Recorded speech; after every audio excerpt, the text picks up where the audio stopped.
Hello and welcome to Chapter 8 of Breathtaking Communication, Tools and Techniques for Everyday Leaders. This chapter is entitled,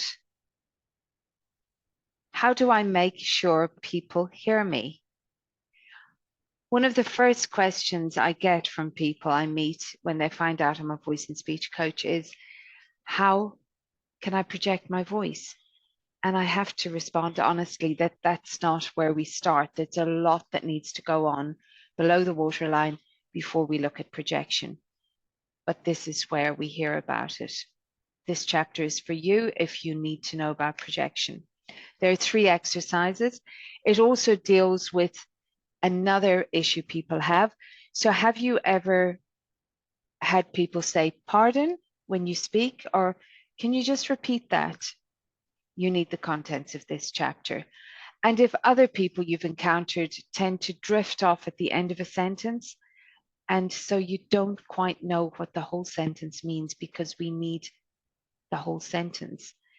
If their voice tends to fade at the end, this chapter will help solve their problem. I'm going to just share one quote, my favorite quote one of my favorite quotes in the book. Patsy Rodenberg, my voice and speech guru, says, if you can breathe a space, you own it. After that, everyone is coming into your space. Isn't that wonderful?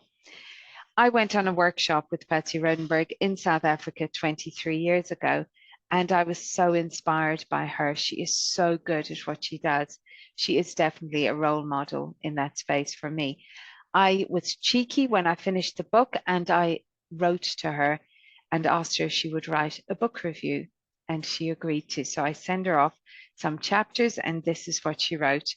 Fiona Brennan Scott's book gives very clear guidance to the source and anatomy of voice work. It is an ideal platform from which to start the journey into the discovery of our voices. Isn't that lovely? So this is the penultimate chapter in section 2. We've just got one more chapter to look at before we start section 3, and I do hope you'll join me for that. Thank you for your attention.